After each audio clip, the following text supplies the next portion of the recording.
Hello student, स्वागत है आपका फिर से हमारे इस यूट्यूब चैनल पर। आज की वीडियो जो होगी वो हमारी पिछली वाली वीडियो से मिला करके होगी, मतलब जो पीछे हमने पढ़ाया है, पीछे हमने जो डायरेक्ट इनडायरेक्ट की बातें की थी उसी को हम आगे बढ़ाएंगे। देखिए, डायरेक्ट और इनडायरेक्ट, डायरेक्ट से इनडायरेक्ट बनाने के जो 5 सेंटेंस हमने बताए थे, उन 5 सेंटेंस में कल तो हम केवल कोई सेंटेंस नहीं बताया था हमने, कल केवल रूल बताए थे। मतलब पिछली जो वीडियोस थी, हमारी वीडियो थी, उसमें केवल हमने रूल्स बताए थे कि इसमें ऐसे किया जाता है। उन्हीं रूल्स को एक बार हम फिर से तेज़ी से रिपीट करेंगे और उसके बाद फिर हम आगे बढ़ेंगे।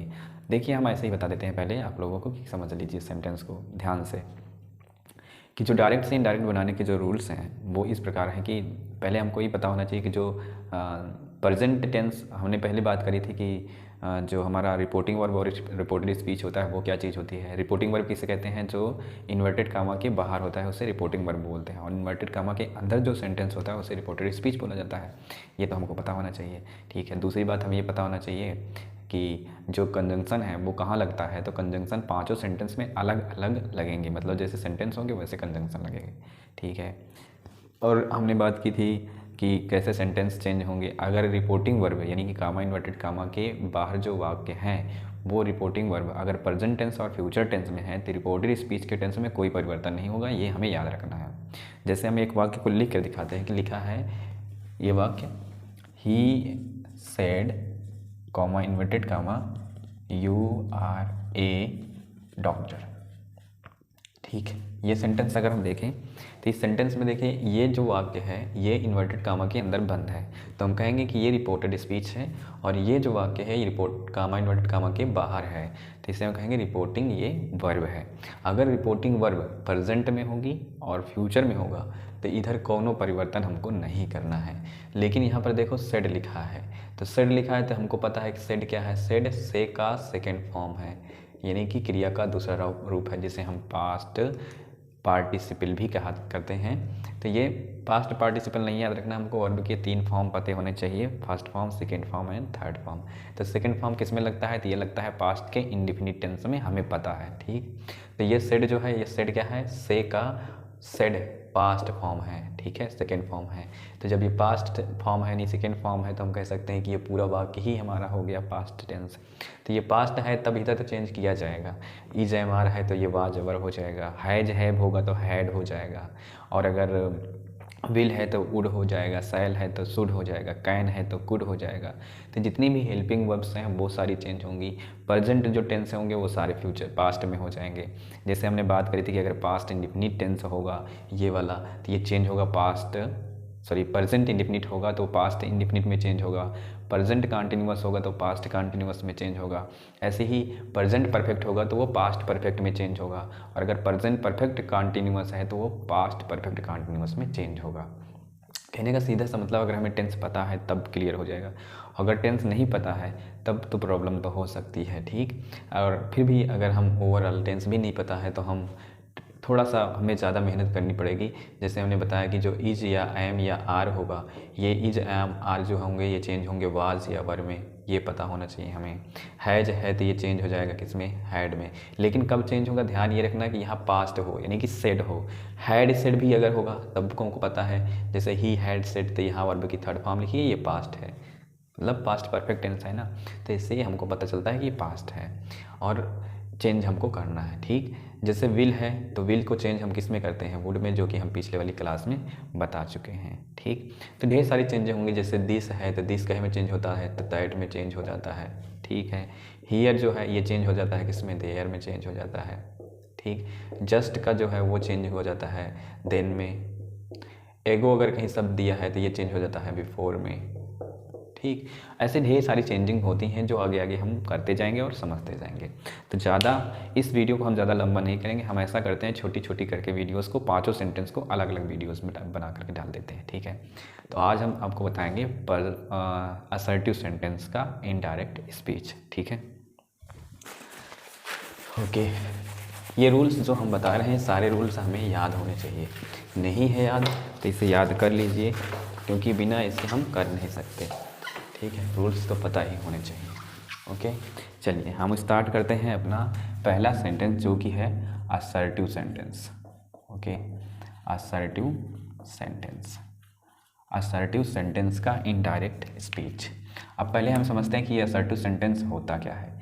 तो असर्टिव सेंटेंस ऐसे सेंटेंस को बोला जाता है जो सब्जेक्ट से शुरू होते हों नॉर्मली। ओके, फिर से मैं बात करता हूँ, ऐसे सेंटेंस जो सब्जेक्ट से शुरू होते हों, करता रहेगा पहले ज़्यादातर, तो उसे हम असर्टिव सेंटेंस कहते हैं। ये पता होना चाहिए। जैसे एक वाक्य हम लिखें, he has broken the chair. अब इस वाक्य में देख रहे हैं सब्जेक्ट से शुरू हुआ है कौन, पूरा वाक्य किससे शुरू है, सब्जेक्ट। अब अगर सब्जेक्ट भी नहीं पता है तो समझ लो सब्जेक्ट का मतलब होता है कोई एक पूरा सेंटेंस होगा, उस पूरे सेंटेंस में जो कोई तुमको पर्सन दिखे, कोई व्यक्ति दिखे, कोई लगे कि हाँ ये पर्सन है, मुख्य रूप से जो हो, जिसके द्वारा पूरे काम में, जिसकी बिना उसके कोई काम हो नहीं सकता, ये सेंटेंस ही निरर्थक है, समझ लो, वही है सब्जेक्ट इसमें। इसलिए लिखा है he has broken the chair. अगर हिंदी निकाले तो होगा उसने कुर्सी तोड़ दी है। अब उसने कुर्सी तोड़ दी है तो किसने तोड़ दी है, उसने। किसने करके प्रश्न हमने उठा लिया, किसने तोड़ दी, वही हमारा सब्जेक्ट है, और सब्जेक्ट सबसे पहले लिखा है। ठीक, जैसे लिखा है सी हैज़ या सी कुक्ड द फूड। अब यहाँ पर हम कहें कि लिखा है सी कुक द फूड, हिंदी इसके बनाए तो बनेगा क्या, सी मने उसने, या वह, कुक मने पकाना, द फूड मने भोजन। यहाँ सेकंड फॉर्म लिखी है तो ये पास्ट का इंडेफिनिट टेंस है, तो होगा उसने खाना पकाया। तो उसने खाना पकाया, अगर उसने हटा दे तो खाना पकाया। अब किसने खाना पकाया, उसने, तो ये हमारा हो गया सब्जेक्ट। तो नॉर्मली हमें ये याद रखना है कि जो सेंटेंस शुरू होगा वो सब्जेक्ट से शुरू होगा, तो हम कहेंगे वो हमारा असर्टिव सेंटेंस है। ठीक, और चेंज जो करना है हम दिखाते हैं। जैसे एक सेंटेंस हम लिखें, यहाँ लिखा है Raghav said comma inverted comma, Raghav said comma inverted comma, और लिखा है जैसे he has done this work, he has done this work. अब इसका इनडायरेक्ट स्पीच चेंज करना है, तो देखो क्या करना है, राघव का राघव ही लिखेंगे, सेड जो है दिख रहा है ना, अब सेड है तो ये पास्ट है, अब जब पास्ट है ध्यान रखना है कि इसमें चेंज होगा ये पूरे सेंटेंस में, तो सेड, लेकिन सेड ही लिखाएगा यहाँ पे।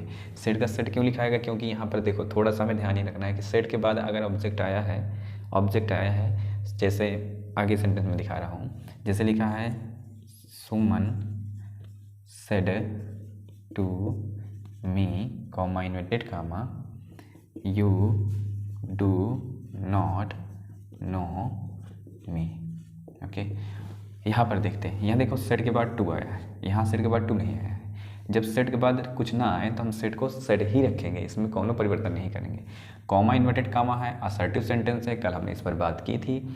तो असर्टिव सेंटेंस है तो कॉमा इन्वर्टेड कामा हटाएंगे तो यहाँ पर कंजंक्शन लगेगा, और असर्टिव सेंटेंस में जो कंजंक्शन लगता है वो लगता है दैट, हमें ये भी याद रखना है।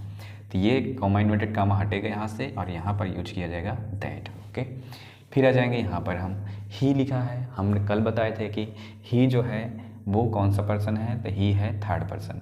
थर्ड पर्सन में कौन कौन से बताए थे, ही बताया था, सी बताया था, इट बताया था, दे बताया था, और कोई भी नेम होगा। तो ये सारे जो शब्द हैं ये सारे शब्द कहलाते हैं थर्ड पर्सन, और थर्ड पर्सन जो होता है उसमें कोनो चेंजिंग नहीं होती है, नो चेंज। तो हमें याद रखना है इसको, ही, सी, इट, दे, नाम कोनो होगा तो ये थर्ड पर्सन कहलाता है, इसमें कोनो चेंजिंग नहीं करना है। तो ये ही जो है देख रहा है ये थर्ड पर्सन है, इसमें नो चेंज होगा। नो चेंज मतलब ही है तो ही रखाएगा। ओके, लेकिन यहाँ हैज जो है ये चेंज होगा हैड में, तो हैज का हो जाएगा हैड। ओके, डन का डन ही रहेगा, दिस का हमें चेंज करना है दैट में, ये चेंज है जो हमें याद रखना है। और वर्ग का जो होगा वो वर्ग ही होगा, पुलिस्ता खत्म।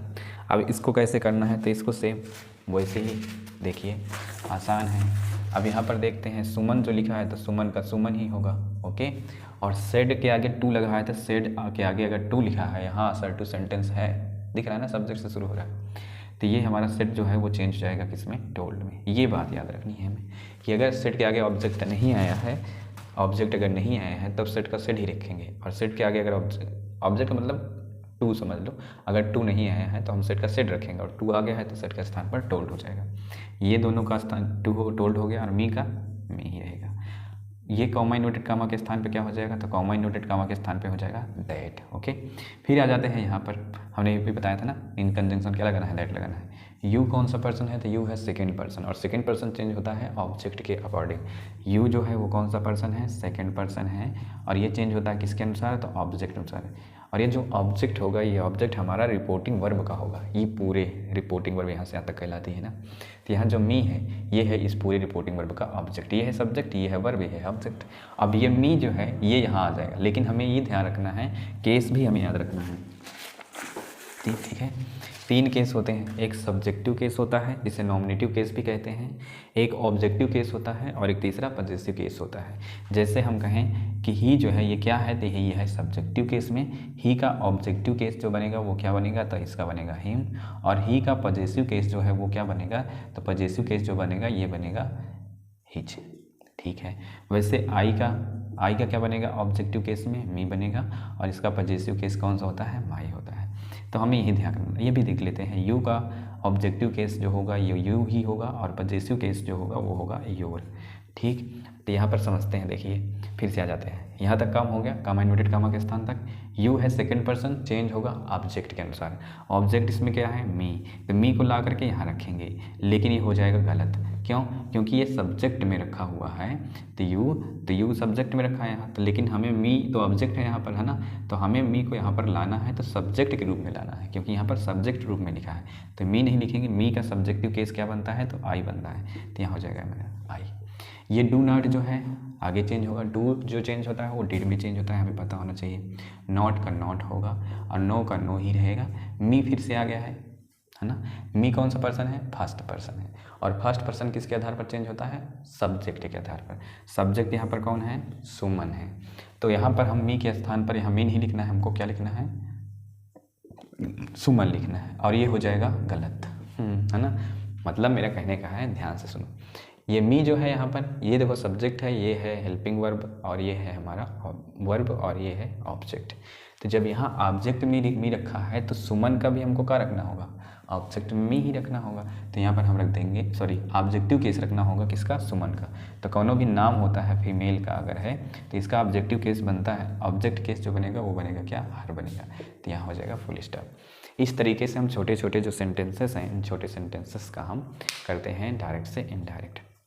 इसके बाद अभी हम यहाँ पर एक कुछ एक्सरसाइज लिख देते हैं, इससे अपनी कॉपी में करिएगा, और जहाँ भी इस सेंटेंस में प्रॉब्लम आती है उसे बताइए। थोड़ा सा एक सेंटेंस और समझा देते हैं, और वो अगर इस तरीके का है तो जिससे समझ लीजिए, ये लिखा है, you says to me, comma inverted comma, I have gone to my house.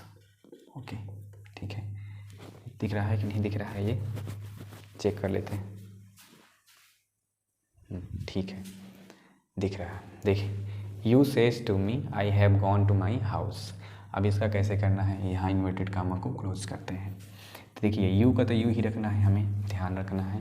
Says के आगे टू लगा है, तो सेज के आगे टू लगा है, तो यहाँ रखेंगे हम टेल्स। देखो यहाँ ध्यान ही रखना है, सेड होता तो हम टोड लगाते, लेकिन सेज है तो हम लगाएंगे टेल्स। और उसके बाद सेज टू का हो गया, मी का क्या होगा, मी ही होगा। कॉमा इन्वर्टेड कामा पर क्या लगाना है, तो हमें लगाना है दैट। और उसके बाद आई आ जाना है। आई अभी हमने बताया फर्स्ट पर्सन है, और फर्स्ट पर्सन किसके आधार पर चेंज होता है, सब्जेक्ट के आधार पर चेंज होता है। सब्जेक्ट पे कौन है, यू, तो यू उठा करके लाएंगे यहाँ, तो यू भी सब्जेक्ट है, ये है, और यहाँ सब्जेक्टिव केस लंबाई करेगा, हो गया यू का यू। हैव जो है ये चेंज हो जाएगा किस में, तो हैव चेंज हो जाएगा हैड में। गॉन का गॉन ही रहेगा, टू का टू ही रहेगा। माई आ जाते हैं, माई देखिए ये फर्स्ट पर्सन है, क्योंकि आई का पजेसिव केस है माई, तो माई फर्स्ट पर्सन है, सब्जेक्ट अनुसार चेंज होगा, तो यहाँ पर यू है। लेकिन ये कौन से केस में है, पजेसिव केस में है, तो हमें यू का पजेसिव केस यहाँ पर रखना होगा, और यू का पजेसिव केस क्या होता है, योर होता है। और हाउस का क्या रहेगा, हाउस ही रहेगा। Full stop. देखो पीछे के जो रूल हैं भले न याद हो कोई दिक्कत नहीं चलेगा, लेकिन जब बता रहे हैं जिस समय, उस समय तो हमें याद कर लेना चाहिए, और याद तो करना ही पड़ेगा, इसे हमें अपने माइंड में रखना ही पड़ेगा। नहीं करोगे तो प्रॉब्लम हो जाएगी। यहाँ पर देखो क्या हुआ था, यहाँ पर देखो। अब क्या ये सेंटेंस सही है या गलत है, तो ये सेंटेंस गलत है। रूल तो वही वाला लगा है, क्योंकि हैज का है में चेंज बाकी सारा हुआ। गलत कहाँ हुआ है, देखो गलत हुआ है यहाँ पर जो हैव है ये चेंज नहीं होगा। ये हैव का हैड नहीं बल्कि हैव ही होगा। क्यों? क्योंकि ये देखो क्या आया है, प्रेजेंट टेंस है, यहाँ पास्ट नहीं। अगर सेड होता तो पास्ट होता, और सेड तो है ही नहीं है तो सेज है, और सीएस या यस लगता किस में है तो प्रेजेंट के इंडेफिनिट टेंस में। इसलिए ये यहाँ पर क्या होगा, हैड नहीं बल्कि क्या होगा, हैव का हैव ही रहेगा। ठीक है, बाकी कोई चेंजिंग नहीं होगी, मतलब पर्सन में तो चेंजिंग होगी, बाकी सब वैसे के वैसे रहेगा। ठीक है, इस तरीके से करेंगे हम। ठीक है, अगर एक सेंटेंस आया जैसे she will say comma inverted comma I can not work, okay, full stop. देखिए रूल याद रखना है हमको, छोटे छोटे सेंटेंसेस का रूल हमें पता होगा। छोटे सेंटेंस में तो हम बड़े सेंटेंस का कर सकते हैं। तो सी का देखो सी ही लिखेंगे, विल का विल ही लिखेंगे, इधर विल का वुल नहीं करना है। से का से ही रहेगा क्योंकि ऑब्जेक्ट नहीं आया है। अगर ऑब्जेक्ट आया होता तो हम इसे टेल करते, लेकिन ऑब्जेक्ट नहीं आया है। कॉमा इन्वर्टेड कामा के स्थान पे क्या होगा, दैट होगा। ओके, दैट लिख दिया हमने। फिर आएंगे आई के पास, आई है फर्स्ट पर्सन, चेंज होगा सब्जेक्ट अनुसार। सब्जेक्ट में है सी खुद ही सब्जेक्ट है तो यहाँ पर सी ही रहेगा। कैन का में चेंज होगा कोड पे, नाट का नाट होगा, वर्क का वर्क होगा, फुल स्टॉप। फिर से यहाँ गलती, क्या गलती, कुड वाली। क्यों? देखो यहाँ विल क्या है, फ्यूचर है, और फ्यूचर में होता है तो कैन का कुड नहीं बल्कि कैन का कैन ही रहता है। हमने पहले ही बता दिया था कि यदि रिपोर्टिंग वर्ब, ये रिपोर्टिंग वर्ब है, कामा इन्वर्टेड कामा बाहर, यदि रिपोर्टिंग वर्ब प्रेजेंट टेंस में है और फ्यूचर टेंस में है तो रिपोर्टेड स्पीच के टेंस में कौनो परिवर्तन नहीं होगा। यहाँ से ये रिपोर्टेड स्पीच है तो इसमें कोनो चेंज नहीं करना, लेकिन पर्सन की चेंजिंग करनी है। ओके, तो सी कैन नॉट वर्क, इस तरीके से हम करेंगे। इसी में से एक सेंटेंस हम और लेते हैं और वो हमारा अंतिम है। ओके, और वो सेंटेंस ध्यान से हम देखेंगे, लेकिन कल जो हमने रूल लिखवाया था या समझाया था, हमने बताया था, वही रूल पर है। देखो लिखा है, you said to me comma inverted comma experience is the best teacher. Okay, full stop. देखिए यू का तो यू ही रखेंगे, सेड का चेंज कर देंगे किसमें, टोल्ड में। क्यों?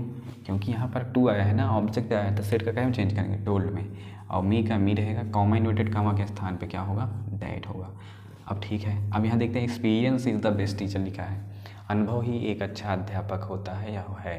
तो यहाँ देखते हैं ये क्या है, तो ये है हमारा क्या, ये है प्रूवर्ब्स, या हम कह सकते हैं प्रूवर्ब्स के साथ साथ हमने कल बताया था यूनिवर्सल ट्रूथ होगा तो कोनो बदलाव नहीं करना है, हैब्चुअल फैक्ट होगा तब वो नहीं, यानी कि अगर कोनो आदत संबंधी बात है तो उस पर नहीं, कहावतें, मुहावरा या है ना प्रूवर्ब्स, ये सारी चीज़ें होती हैं तो चेंज नहीं होता है। तो ये experience is the best teacher जो है, इसमें कोनो बदलाव नहीं करना है, इसको सेम एज इट इज यहाँ पर लिख देना है।